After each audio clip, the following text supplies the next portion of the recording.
निरंकारी बाबा हरदेवसिंहजी महाराज यांच्या दिव्य शिकवणुकीतून प्रेरणा घेत त्यांच्या वाढदिवसाचं औचित्य साधून संत निरंकारी मिशनच्या वतीने प्रोजेक्ट अमृत अंतर्गत स्वच्छ जल स्वच्छ मन हे अभियान कोपरखैरणे येथील सेक्टर 12 मधील खैरणे गाव तलाव इथे राबवण्यात आलं।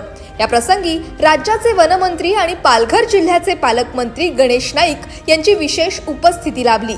स्वच्छ जल स्वच्छ मन या अभियानांतर्गत खैरणे गाव येथील तलावाची स्वच्छता करण्यासाठी निरंकारी मिशनच्या शेकडो भक्तगणांनी आणि सेवादल स्वयंसेवकांनी भाग घेतला होता। तर या अभियानाला नवी मुंबई महानगरपालिकेने स्वच्छता साहित्य पुरवण्यापासून ते निघणाऱ्या कचऱ्याचं निष्कासन करण्यापर्यंत सर्व प्रकारचं सहकार्य केलं।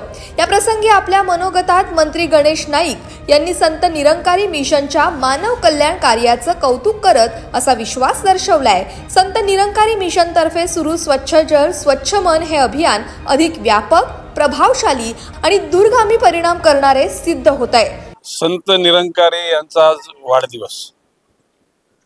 ज्या संतानं धर्माच्या, जातीच्या, पंथाच्या, वर्णाच्या, वर्गाच्या पलीकडे जाऊन माणुसकी धर्म जगामध्ये निर्भयतेने जगावा अशी इच्छा व्यक्त केली, त्या महान संताचा आज आठवणीचा दिवस। त्या निमित्तानं स्वच्छ भारत जे मिशन आहे म्हणजे आपले पंतप्रधान नरेंद्रजी मोदी यांची, त्या भागापैकी एक म्हणजे प्लास्टिक मुक्त गाव आणि दुर्गंधी मुक्त गाव। आज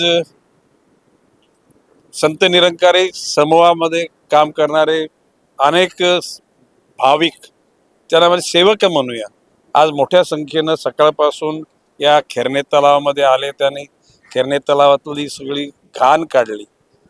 जवळ 10 टन घाण काढल्याचे मला सांगण्यात आलं। आणि अशा प्रकारचे सगळ्यांसाठी आपलं स्वतःचं जीवन व्यतीत करणं हे सगळ्यांना जमत नाही, आणि म्हणून कुठल्या तरी विचारा सरसी भारित झाल्यानंतरच माणूस या गोष्टी करू शकतो। संत निरंकारी महाराजांनी जी केलेली सेवा आहे ती जनतेच्या चरणी रुजू झालेली आहे, आणि भविष्य काळामध्ये त्यांचे सर्व सेवक देशाच्या जागृती करता, देशाच्या विकासाकरता आणि आपल्या महाराष्ट्रामध्ये आपण महाराष्ट्राचा थांबणार नाही ही भूमिका घेतलेली, म्हणजे महाराष्ट्र सर्व बाबतीमध्ये प्रगतीच्या पथावर राहील।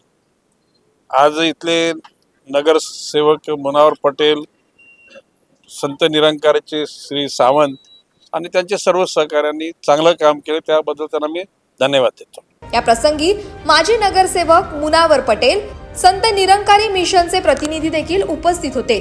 Bureau report, Navi Mumbai network.